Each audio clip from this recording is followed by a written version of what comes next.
हरे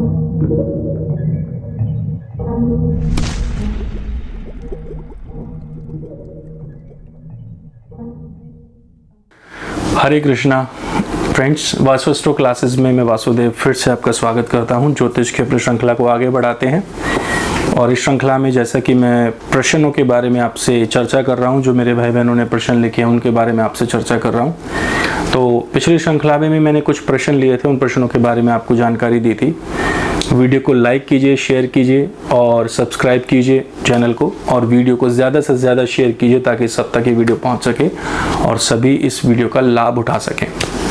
तो चलिए बात करते हैं। अगला प्रश्न जो है वो हमने लिया है और ये किसी व्यक्ति ने भेजा है हमें प्रश्न। उन्होंने अपना नाम जो है वो बोला है कि रिवील नहीं करना है, ज्ञात नाम है, बिल्कुल एकदम कुछ बताना नहीं है। और ये बड़ा ही उन्होंने बहुत कॉन्फिडेंशियल क्वेश्चन है उनका। उन्होंने लिखा है कि वासुदेव जी, पर स्त्री गमन से कौन सा ग्रह खराब होता है? वैदिक ज्योतिष में ऐसा कौन सा ग्रह है जो पर स्त्री गमन से खराब होता है? पर स्त्री गमन का अर्थ है कि पराई स्त्री के साथ संबंध बनाना या उसके ऊपर जो है नीच दृष्टि रखना। तो ऐसी अवस्था में आपका जो शुक्र ग्रह, देखिए शुक्र जो है वो कामुकता का ग्रह, काम वासना का ग्रह है। वैदिक ज्योतिष में 12 भाव होते हैं। 12 भावों में से सप्तम भाव का जो कारक स्वामी होता है वो शुक्रदेव होता है और शुक्रदेव के अंडर में ये सारी चीज़ें आती हैं।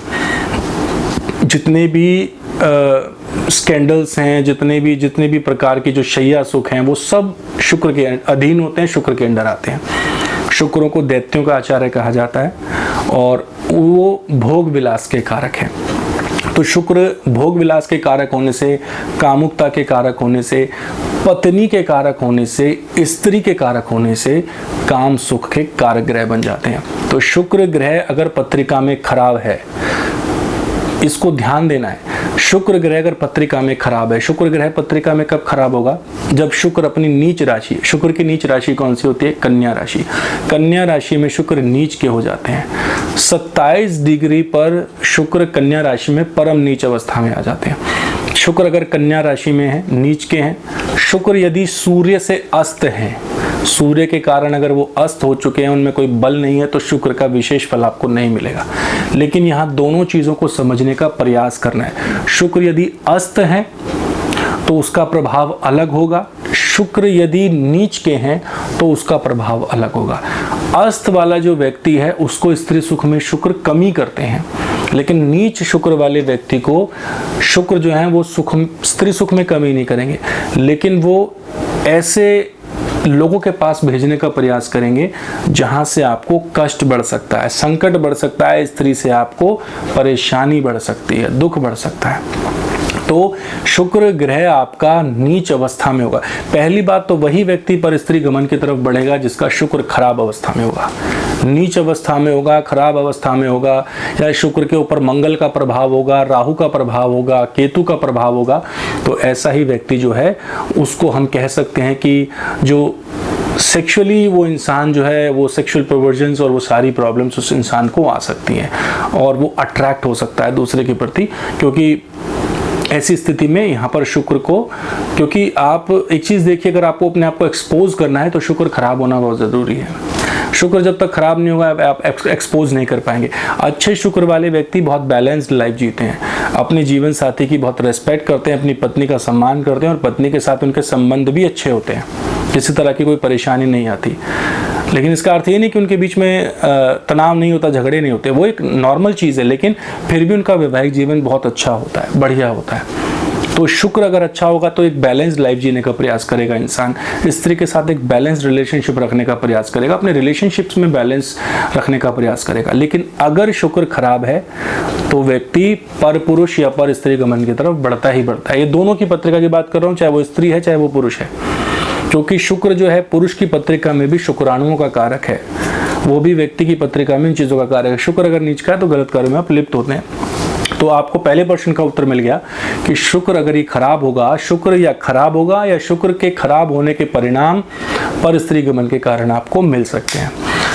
इन्होंने लिखा है कि मुझे डर है कि कहीं मुझे यौन संचारित रोग ना हो, क्योंकि पिछले माह मेरे संबंध एक स्त्री से हुए जिसके बारे में बाद में पता चला कि अन्य पुरुषों से भी उसके संबंध हैं, कोई सावधानी नहीं बरती गई, क्या मुझे HIV संक्रमण की जांच करानी चाहिए? ये प्रश्न इन्होंने लिखा है और काफ़ी गंभीर प्रश्न है। और जब मैं इनसे बात कर रहा था तो काफ़ी डरे हुए थे, ये काफ़ी परेशान थे और दुखी थे, और माँ बाप से दूर रहते हैं, घर से दूर रहते हैं और काफ़ी परेशानी में है। तो देखिए, शुक्र एक तो पत्रिका में वैसे ही ख़राब है आपकी, दूसरी बात यह है कि जब आपको ये पता चला कि उस महिला के अन्य पुरुषों से भी संबंध है, तो ऐसी अवस्था में आपको ज़रूर जो है STD की जांच करानी चाहिए, सेक्सुअल ट्रांसमिटेड डिसीज़ की आपको ज़रूर जांच करानी चाहिए, क्योंकि संभावनाएं बहुत ज़्यादा जो है वो पत्रिका में आपकी बढ़ जाती हैं, क्योंकि कुछ ऐसे कॉम्बिनेशंस आपकी पत्रिका में हैं जो हैं शुक्र आपके नीच के हैं और मंगल के साथ विराजमान है। तो ऐसी अवस्था में आपको ज़रूर ये चीज़ जो है टेस्ट कराना चाहिए, क्योंकि देखिए, अगर पत्रिका में इस तरह के कुछ कॉम्बिनेशंस आएंगे, पत्रिका में कुछ इस तरह की चीज़ें आएंगी, तो संभावनाएं उसकी रोग की बढ़ जाती हैं। और इस समय अगर मैं देखता हूं तो आप षष्ठेश की दशा से गुजर रहे हैं, छठे भाव के स्वामी की दशा से गुजर रहे हैं, और छठे भाव की दशा जो है वो रोग लेकर आती है, जीवन में रोग बढ़ाती है, रोग लेकर आती है, और शत्रु पक्ष, रोग, ऋण, शत्रु ये बढ़ जाते हैं आपके। तो आपको ज़रूर जो है ये टेस्ट कराना चाहिए। You need to get your HIV test done as soon as possible, आपको कराना चाहिए। और मैं आपको बता दूं कि भविष्य में आपको इस तरह की गलती दोबारा नहीं करनी चाहिए, इस तरह की गलतियां दोबारा ना दोहराएं, अन्यथा आपको इसका बहुत बड़ा भारी नुकसान उठाना पड़ सकता है। ये लाइफ थ्रेटनिंग हो सकता है आपके लिए, लेकिन आपको इसका जल्दी से जल्दी आपको डॉक्टर से कंसल्ट करना चाहिए। अगर कुछ ऐसे सिम्टम्स आपको दिखाई दे रहे हैं तो ज़रूर आपको कंसल्ट करना चाहिए और इसकी जांच ज़रूर करानी चाहिए। लेकिन मैं हमेशा बताता हूँ मेरे भाई बहनों से, मैं हमेशा ये चीज़ कहता हूँ कि देखिए, जीवन बहुत अनमोल है, कृपया करके इसको ख़राब ना करें, नष्ट ना करें। बहुत सारी ऐसी पत्रिकाएँ मेरे पास आती हैं जिसमें अवैध संबंधों के योग होते हैं, पर पुरुष पर स्त्री गमन के योग होते हैं, इवन एक्स्ट्रा मैरिटल अफेयर के केसेस होते हैं। देखिए, आप अपने साथ साथ अपने जीवन साथी के लिए भी बहुत गहरा गड्ढा खोदने का काम कर रहे हैं यहाँ पर। तो ऐसे काम मत कीजिए, ऐसी चीज़ें मत कीजिए जिससे आपको नुकसान हो, जिससे आपको परेशानी हो। क्योंकि देखिए, ओवरऑल अगर हम देखते हैं कि आप बाहर कितने प्रकार के संबंध स्थापित कर रहे हैं, ओवरऑल आपको आना अपने घर पर है। तो अगर ये बात जीवन साथी को नहीं पता है, अगर उसको कल को नहीं पता है, तो शायद वो परेशानी या वो दिक्कत या वो सेक्सुअल डिसीज़ जो है वो आप अपने जीवन साथी को भी ट्रांसमिट कर सकते हैं। तो इन सब चीज़ों से आपको बचना चाहिए। तो मैं आपको यही कहूँगा कि आपको ये टेस्ट ज़रूर कराना चाहिए और इससे आपको आगे जीवन में इसका ध्यान रखना चाहिए, क्योंकि आपकी पत्रिका में ऐसे योग बने हुए हैं। चलिए अगला प्रश्न पूछते हैं। यहाँ पे बताते हैं आपको, हरे कृष्णा वासुदेव जी, आप हमेशा रत्नों को ना पहनने की सलाह देते हैं, ऐसा क्यों? क्या हम रत्नों से ग्रहों में सुधार नहीं कर सकते? क्या आप रत्नों के खिलाफ हैं या रत्न जो है उनका कोई फल प्राप्त नहीं होता? ठीक है, ये प्रश्न पूछा है। इस प्रश्न के बारे में देखिए मैं आपको बताना चाहूँगा, गोविंद झा हैं, ये इनका नाम गोविंद झा है, इन्होंने पूछा है ये प्रश्न। देखिए गोविंद जी, ऐसी कोई बात नहीं है कि मैं रत्नों के फेवर में नहीं हूँ या मैं रत्नों को रिकमेंड क्यों नहीं करता, मैं रत्नों के खिलाफ हूँ, ऐसा बिल्कुल भी नहीं है। पैसा आपका है, जेब आपकी है, धन आपका है, आप जितना चाहें खर्च कर सकते हैं, उससे मुझे कोई फर्क नहीं पड़ता। लेकिन जब हम साधारण उपायों से अपने ग्रहों को सही कर सकते हैं, शांत कर सकते हैं, प्रसन्न कर सकते हैं, तो इतने महंगे महंगे रत्न पहनने की कोई आवश्यकता नहीं है। देखिए, आप किसी भी एस्ट्रोलॉजर के पास जाएंगे, वो आपको 40 से 50 हज़ार रुपये का कोई भी कॉस्टली स्टोन आपको जो है वो रिकमेंड करते हैं और लोग पहनते हैं। मैंने अपने अनुभव में ये देखा है, मैंने बहुत से भाई बहनों से सवाल किए हैं, मैंने लाइव जाकर लोगों से बात की है, सवाल किए हैं कि इस स्टोन को पहनने से आपको क्या रिजल्ट मिला, इस स्टोन को पहनने से आपके जीवन में ऐसे कौन से बदलाव आए कि आपको इस स्टोन से फ़ायदा मिला। तो उन्होंने बोला कि ऐसा कोई विशेष फ़ायदा हमें दिखने में नज़र नहीं आया, लाइफ जैसे पहले थी एज यूजुअल लाइफ ऐसे ही चल रही है, जॉब जैसे पहले चल रही थी वो अब भी ऐसी चल रही है, मैरिड लाइफ जैसे पहले चल रही थी वो अब भी ऐसी चल रही है। तो कोई विशेष बदलाव उन्होंने नहीं देखा। तो जो पहनने वाला व्यक्ति है, जो पहन रहा है उस स्टोन को, जब उसको कोई विशेष बदलाव उसमें नहीं दिखाई दे रहा है, तो उस स्टोन को पहनने का फ़ायदा क्या है? आपको कुछ बदलाव आपके अंदर दिखना चाहिए। मान लीजिए कि आप कोई स्किल सीख रहे हैं या कोई आप ट्रेनिंग ले रहे हैं, तो आपके अंदर एक बदलाव आता है, एक बदलाव आने से आपको कुछ पॉजिटिविटी एनर्जी आपको फील होती है. So if you are not feeling that positive energy, तो there is no use of wearing such stones. Why do you waste your money and your time? तो मैं रत्नों के खिलाफ नहीं हूँ. कलर थेरेपी काम करती है. मान लीजिए किसी व्यक्ति को बोला गया कि आप पन्ना धारण कर लीजिए. अब पन्ना जो है हरे कलर का होता है. पहली बात तो उसको ढूंढना बड़ा मुश्किल है, उसको नकली पन्ना और असली पन्ना पहचानने में बड़ी मुश्किल होती है. अब जो बिल्कुल एक लेमैन है जिसको पता नहीं कुछ भी इस रत्नों के बारे में, वो किसी भी ज्वेलरी की शॉप पर जाएगा, अब उसको पता नहीं पन्ना दिया जा रहा है या पन्ना की जगह क्या दिया जा रहा है. अब उसने तो अपना 40-50 हज़ार रुपये दे दिया, 40,000-35 हज़ार रुपये दे दिया, लेकिन पता नहीं कि उसको क्या पत्थर पहनाया गया है, उसको इस बारे में नहीं पता. आपको लैब सर्टिफाइड आपको जो है वो जो है रिपोर्ट भी बना के दे देंगे कि आपके टेस्ट करा लीजिए वो करा लीजिए. अब आपने पहन लिया. अब मान लीजिए उदाहरण आपको दे दूं, मान लीजिए आपका कन्या लगन है, आपको बुध का रत्न पन्ना पहनने के लिए बोल दिया गया. किसी भी जनरल वेबसाइट पर आप जाएंगे तो बोलेंगे कन्या लगन के लिए बुध सबसे सर्वोत्तम ग्रह होता है, तो उसका स्टोन धारण करें. लेकिन मान लीजिए कि कहीं बुध मंगल के नक्षत्र में है, तो मंगल अष्टमेश है, तृतीयेश है, तो मंगल के गुण लेकर बैठा है बुध. तो जैसे ही आप पन्ना पहनेंगे आपको मानसिक कलेश होना शुरू हो जाएगा, आपका सर फटना शुरू हो जाएगा, आपको मानसिक पीड़ा, भयंकर मानसिक पीड़ा होनी शुरू हो जाएगी. अब जो स्टोन आपको बचाना चाह रहा है, उसी स्टोन ने आपकी परेशानी को और बढ़ा दिया. क्योंकि थेरेपी, कलर थेरेपी काम करती है, लेकिन ये तभी होगा जब आपके पास ओरिजिनल पन्ना होगा. अगर आप नकली पन्ना पहनेंगे तो कुछ नहीं होगा आपको. 35-40 हज़ार में, 50 हज़ार में अगर आपको नकली पन्ना दे दिया तो उससे कोई असर नहीं होने वाला. वो आपने बस पहन लिया, वो आपका एक साइकोलॉजिकली आप सेटिस्फैक्शन आपको मिल गया कि मैंने पन्ना पहना हुआ है. लेकिन अगर वो सही स्टोन होगा, ओरिजिनल स्टोन होगा, तो वो आपकी नेगेटिविटी को भी बढ़ा सकता है, आपके मानसिक स्तर को भी जो है, मानसिक डिप्रेशन को जो है बहुत ज़्यादा बढ़ा सकता है. क्योंकि बुध का संबंध हमारी नसों से है, बुध का संबंध पढ़ाई से है, बुध का संबंध जो है वो डिसीजन से है. अगर वो खराब होगा तो वो डिसीजन को भी खराब करेगा, वो आपके मस्तिष्क को भी खराब करेगा, बुद्धि को भी खराब करेगा. आप डिसीजन नहीं ले पाओगे, you won't be able to take the right decisions. इसलिए do not play with the stones. आप रत्नों के साथ ना खेलें. कलर थेरेपी की बात है, हरे कलर के कपड़े पहनना शुरू कर दीजिए, हरा रुमाल रखना शुरू कर दीजिए, ग्रीन कलर की शर्ट्स पहनना शुरू कर दीजिए. ज़्यादातर चेक की शर्ट्स जो होती हैं आजकल वो पहनना शुरू करिए. तो कलर थेरेपी काम करती है, लेकिन छोटे छोटे उपायों से. बुध जो है वो मौसी का, बेटी का, बुआ का, बहन का, इन सब का कारक है. इनकी सेवा कीजिए, इनसे अच्छे संबंध रखिए, इनसे बेहतर अच्छे तरीके से बात करिए. अपनी जो बुआ हैं उनकी सेवा कीजिए, मौसी की सेवा कीजिए. ये कुछ रिश्ते हैं उनको ठीक रखिए, तो बुध ग्रह आपके हमेशा अच्छा फल देंगे, आपको नुकसान नहीं देंगे.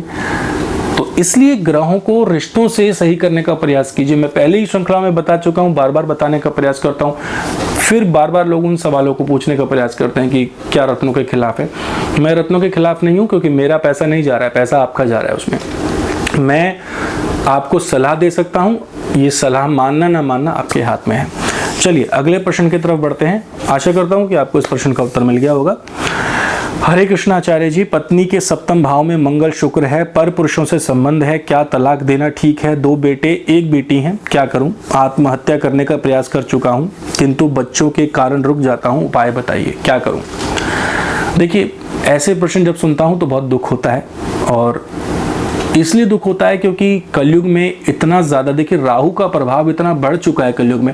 बहुत से भाई बहनों ने ये सवाल किया है, पर्सनली ये क्वेश्चन पूछते हैं वो कि वासुदेव जी आप राहु के बारे में ही ज़्यादा क्यों बात करते हैं, राहु के बारे में ही क्यों आप बताते हैं? क्योंकि आपकी मोस्टली 90% जो प्रॉब्लम्स हैं जस्ट बिकॉज ऑफ राहु.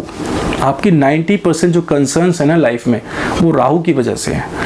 कलयुग में राहु को कलरुद्र कहा गया है, जिसका मतलब काल रूप, यानी कि वो इतना भयंकर काल रूप ले लेता है कि वो आपको इच्छाओं में इतना जकड़ लेता है कि आपको कुछ दिखाई नहीं देता. इच्छाओं की वजह से और पैसे की लालच की वजह से आप रिश्तों को कितनी बार खराब करते हैं, कितनी बार आप रिश्तों को डिस्टर्ब करते हैं अपने, वो समझ नहीं पाते आप उस चीज़ को, और आप उसमें और अंदर तक धंसते चले जाते हैं. आपको लगता है कि आप समाज, दुनिया, सबको मूर्ख बना सकते हैं, लेकिन ऐसा नहीं है. यहाँ पर ईश्वर का जो न्याय है, जो जस्टिस है, वो बहुत जल्दी होता है. ठीक है, कुछ ऐसे योग लेकर आऊँगा बहुत जल्दी कुछ श्रृंखलाओं में कि जो कर्स जो होता है, जो पिछले जन्म के पाप कर्म होते हैं, उनका फल इस जन्म में कैसे मिलता है, उसके बारे में एक अलग से श्रृंखला में लेकर आऊँगा. लेकिन अभी आपको बताने का प्रयास कर रहा हूँ कि अगर ऐसी संभावनाएं हो रही है. अब देखिए, ये बहुत परेशान हैं, बहुत दुखी हैं। इनसे मेरी फ़ोन पर बात हुई, काफ़ी दुखी हैं ये। सप्तम भाव में मंगल शुक्र है।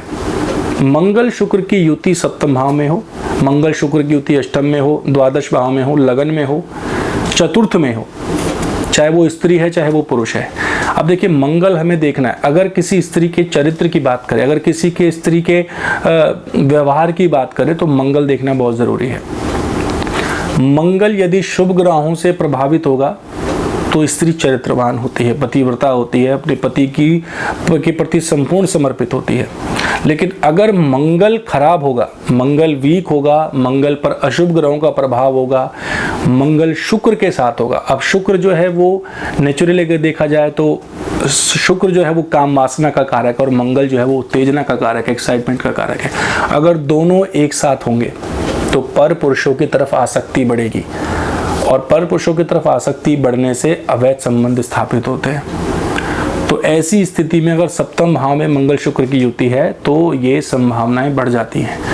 ऐसी अवस्था में इन्होंने लिखा है 2 बेटे हैं, 1 बेटी है, बहुत ज़्यादा डिप्रेशन में है, पिछले 3-4 साल से डिप्रेशन की दवाई ले रहा हूँ, कोई आराम नहीं है, तो कुछ उपाय बताएं। देखिए, सबसे पहली बात तो ये मैं आपको बताना चाहूँगा कि अगर ऐसी स्थिति है तो आप अपनी पत्नी से इस विषय पर बात करें, क्योंकि मैं हमेशा कहता हूँ, बड़े स्ट्रिक्ट मैं होकर इस चीज़ को कहता हूँ कि इससे बेहतर है कि आप अकेले रहें। गलत इंसान के साथ रहने से बेहतर है कि आप अकेले रहें, वो ज़्यादा बेहतर है। क्योंकि जब तक आप गलत इंसान के साथ रहेंगे, जब तक आप उसके साथ में, क्योंकि क्या होता है कि हम कभी कभी समाज की ना परेशानियों से, मजबूरियों से, माता पिता के डर से उन चीज़ों को खोल नहीं पाते, बता नहीं पाते, रिवील नहीं कर पाते। लेकिन अगर आपको कुछ ऐसी गलत चीज़ें दिखाई दे रही हैं जिनको आपने पकड़ लिया है, जो आपको लग रहा है कि वो गलत हैं, तो इस बारे में आपको अपने जीवन साथी से खुलकर बात करनी चाहिए इस विषय पर। क्योंकि अगर ऐसा होगा तो बार बार ये समस्याएं और बढ़ेंगी जीवन में। आप उनको और आगे बढ़ने का न्योता दे रहे हैं और आगे बढ़ने का उनको जो है आप एक अवसर दे रहे हैं। तो इसके लिए you should talk to your wife, आपको अपनी पत्नी से बात करनी चाहिए। क्योंकि देखिए, अभी आपने जैसा लिखा है कि बच्चे छोटे हैं, अभी बच्चे छोटे हैं तो उनको वो चीज़ें नहीं पता है। लेकिन कल को अगर बच्चे बड़े होते हैं और अगर उनके सामने ये बातें आती हैं, बहुत से पेरेंट्स का क्या होता है, वो बच्चों के सामने लड़ाई झगड़ा शुरू कर देते हैं। और मैंने ऐसी लाइव फाइट्स देखी हैं, जहाँ मैं कंसल्टेंसी के लिए जाता हूँ कभी कभी, तो ऐसी लाइव फाइट्स मैंने देखी हैं। तो इस तरह की डिस्कशंस बच्चों के सामने ना करें, इस तरह की बातें बच्चों के सामने ना करें, जिससे बहुत डिस्टर्बेंस बढ़ सकता है आपके जीवन में। तो आप अपनी पत्नी से खुलकर बात करें और स्पष्ट शब्दों में बात करें कि वो आप इस चीज़ को अब सह नहीं सकते और ना ही आप इस चीज़ को बर्दाश्त कर सकते हैं और आप इसके लिए एक स्ट्रिक्ट एक्शन लेने के लिए तैयार हैं। चाहे वो आप लॉ के माध्यम से या लॉ के थ्रू लें, चाहे वो कानून के कैसे भी करके आप लें, आपको एक स्ट्रिक्ट एक्शन लेने की ज़रूरत है यहाँ पर। और बिल्कुल खुले शब्दों में आप बात करें और कुछ ऐसे एविडेंस जो हैं आपके पास होने चाहिए जो ये प्रूफ करें कि आपकी पत्नी आपको कहीं ना कहीं एक टॉर्चर करने का काम कर रही है, इस तरह की चीज़ें आपके साथ में कर रही हैं। तो ये चीज़ करना है, ये दोनों के लिए लागू होता है, चाहे वो स्त्री है चाहे वो पुरुष है। अपने जीवन साथी को टॉर्चर करने का राइट बिल्कुल नहीं है, किसी को भी नहीं है, चाहे वो स्त्री हो चाहे वो पुरुष हो। आप एक वैवाहिक बंधन में, एक वैवाहिक सूत्र में बंधे हैं एक दूसरे का साथ देने के लिए, ना कि एक दूसरे को परेशान करने के लिए। समझ नहीं आता, अगर एक पुरुष इस तरह की चीज़ें कर रहा है तो उसको समझा जा सकता है कि वो उसकी मति भ्रमित है। लेकिन अगर एक स्त्री अपनी मर्यादा को इस तरह से क्रॉस करती है, अगर आगे बढ़ती है, तो ये अपने आप में बड़े सोचने की बात है, उसको स्वीकार नहीं किया जा सकता। इन्होंने काफ़ी लंबी कहानी लिखी है, बट मैंने शॉर्ट में बताने का प्रयास किया है। इन्होंने बोला है कि पिछले 7 सालों से मेरा अपनी पत्नी के साथ कोई संबंध नहीं है और मुझे हमेशा एक डर सताता रहता है कि कुछ अनैतिक संबंध और ज़्यादा हो सकते हैं। तो ज़्यादा नहीं पढ़ूंगा इस चीज़ को क्योंकि काफ़ी कुछ लिखा है इन्होंने, लेकिन फिर भी ये कहूँगा कि आपको बात करनी चाहिए। और सप्तम भाव बहुत बुरी तरह से पीड़ित है इनकी पत्रिका में भी, और इनकी पत्रिका को अगर देखो तो बहुत ज़्यादा राहु सप्तम भाव में विराजमान है, राहु के साथ में मंगल है, शनि है, तो कोई ग्रह बचा नहीं सप्तम भाव में। तो आपने देखा राहु का कितना बड़ा रोल, जितने भी मैंने प्रश्न लिए हैं उनमें सबसे ज़्यादा राहु का रोल आ रहा है। तो ये चीज़ आप समझने का प्रयास कीजिए, इनको समझिए, और ताकि आप अपने जीवन को बेहतर बना सकें। इस वीडियो को देखने के लिए आपका बहुत बहुत धन्यवाद। इस वीडियो को ज़्यादा से ज़्यादा शेयर कीजिए ताकि आप तक और सभी तक ये चीज़ें पहुँच सके। आज्ञा दीजिए अपने मित्र वासुदेव को। हरे कृष्णा।